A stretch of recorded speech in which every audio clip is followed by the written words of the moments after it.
All right, so now this is what you need to do if you've got a variable list. All right, so if we're printing multiple copies of plates, we first need to select the line that's going to change the variable.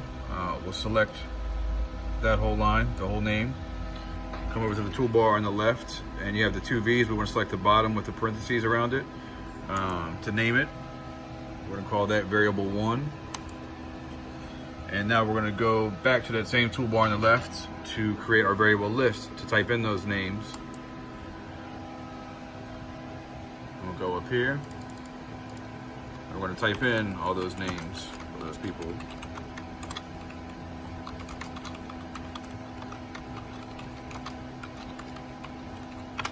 Okay. We have the 3 that are ready to go. We're going to get out of this variable list by clicking end. So we're back to looking at just our one plate with the variable there for the names. Go back to the toolbar on the left to the multi-copy tool. Again, always want to say yes to manual mode here. And now you can see that we have our 3 plates highlighted.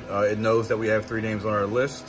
One thing to keep in mind, if you want to keep in mind the size scrap that you have of flexi above the lasers.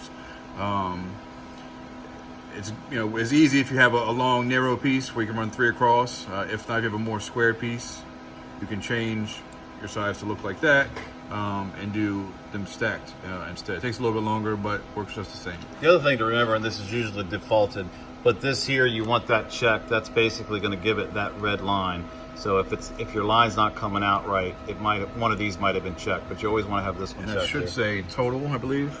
So yeah, you make sure Yeah, total is always cutting on, and then red, again, that's defaulted and will almost always be that way.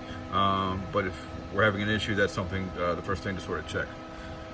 One other thing to point out, what we're doing in Matrix, along with creating the multiple plates, is giving ourselves a cut line, essentially. And to make sure that that's there, you should have a 0.2 border in the X and Y spaces here. If for some reason those are 0 when you come in, make sure that they are 0.2, or we're going to have a problem. It's not going to cut properly. So we've got our plates there. We'll go to 3 across because we have the scrap for that. Click the green check for OK. All right, so now we're looking at the 3 plates. Same as when doing the single plate, we have to now make our cut line red in order for the laser to vector cut it. So again, the first step to doing that is selecting the locked down at the bottom of the page. Now we're going to click on that outline that's dotted at this point.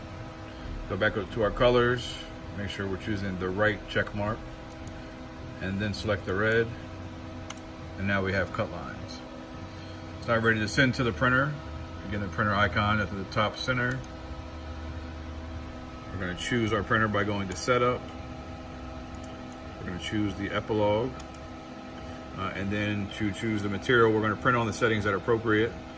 Properties, Advanced, Flexi, Load, then OK. Again, it disappears. We're just going to click away to get that to pop back up. And then OK. And the last thing to always check, that DPI, the default 75, we need to go to 400. And then print.